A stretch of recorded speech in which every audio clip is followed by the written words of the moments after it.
Praise the lord. ఎలా ఉన్నారు? మనము ప్రతిరోజు కూడా అభివృద్ధి చెందాలనే ప్రయత్నం చేస్తూ ఉంటాం కదా!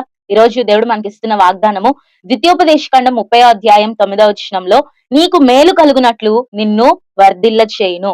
దేవుడు ఈ రోజు నిన్ను వర్ధిల్ల చేస్తానని వాగ్దానం చేస్తున్నాడు. నీ చేతి పనులన్నిటి విషయంలోను, నీ గర్భఫల విషయంలోను, నీ పశువుల విషయంలోను, నీ భూమి పంట విషయంలోను అన్ని విషయాల్లో దేవుడు నిన్ను నీకు మేలు కలగటం కొరకై నేను వర్ధిల్ల చేస్తానని వాగ్దానం చేస్తున్నాడు. దేవుడు మనల్ని వర్ధిల్ల చేస్తానంటే మనకి ఎంతో సంతోషం కదండి.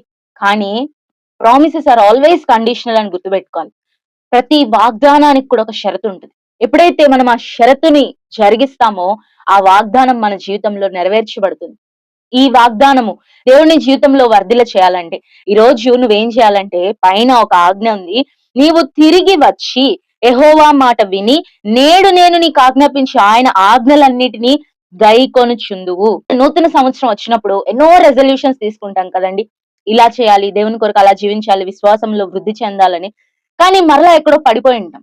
సాతాను ఏదో శోధన తీసుకొచ్చి ఉంటాడు. మళ్ళీ పాత జీవితంలో రొటీన్ లైఫ్ కి అలవాటు పడిపోయి ఉంటాము. అయితే ఈ రోజు దేవుడు మరలా ఏమని జ్ఞాపకం చేస్తున్నాడంటే గెట్ బ్యాక్ టు మీ. మరలా నా దగ్గరికి రండి. నా దగ్గరకు వచ్చి ఏం చేయాలంటే దేవుడు మీకు ఇచ్చిన ఆజ్ఞలు గైకొనాలి. దేవుడు ఏం ఆజ్ఞ ఇచ్చాడండి? ఒక ప్రాముఖ్యమైన మొదటి ఆజ్ఞ ఏంటి? నీ పూర్ణ హృదయంతో, నీ పూర్ణ మనసుతో, నీ పూర్ణ ఆత్మతో నీ దేవుడైన యెహోవాను ఏం చేయాలి? ప్రేమించాలి.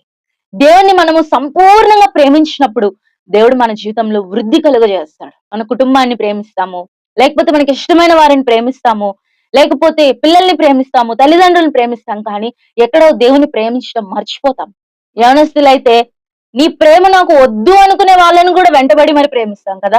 కానీ దేవుణ్ణి నువ్వు సంపూర్ణంగా ప్రేమిస్తే, ఆయన నువ్వు ప్రేమిస్తే నీకు కలిగే మేలేంటంటే ఆయన నిన్ను వృద్ధి చేస్తాడు. అన్ని విషయాల్లో వృద్ధి చేస్తాడు. నువ్వు ఒక్కదానివి దేవుని ప్రేమించడం నేర్చుకుంటే నీ కుటుంబం అంతా వర్ధిల్లుతుంది, నీ భూఫలం వర్ధిల్లుతుంది, నీ పశువులు వర్ధిల్లుతాయి, నీ యొక్క పనులు వర్ధిల్లుతాయి. నువ్వు చేసే ప్రతి పనిలో కూడా నువ్వు వృద్ధిని చూడగలుగుతావు. మరి ఈ రోజు నుంచి దేవుని ప్రేమించడానికి ప్రయత్నం చేద్దామా? రేపు ఆదివారము ఎంతమంది ఆరాధనకు వెళ్తారండి?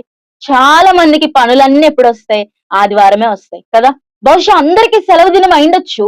కానీ ఆదివారం మనకి ఆరాధించే దినం. దేవుణ్ణి ఆరాధించే దాన్ని పక్కన పెట్టి మీరు మీ పని చేసుకుంటే దాంట్లో వర్ధిల్లటము అనేది ఉండదు అని చెప్పడానికి ఎలాంటి సందేహం లేదు. దేవుని పక్కన పెట్టి ఏం సాధించగలం మనం?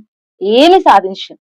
మొదట దేవుని పెట్టండి. మీరు దేవుణ్ణి మొదట పెడితే మీరు అన్ని విషయాల్లో కూడా మొదటిగానే ఉంటారు. దేవుడిని వర్ధిల్ల చేయాలంటే దేవుని ప్రేమించండి, ఆయన పని చేయడానికి ప్రయత్నం చేయండి. Praise the lord.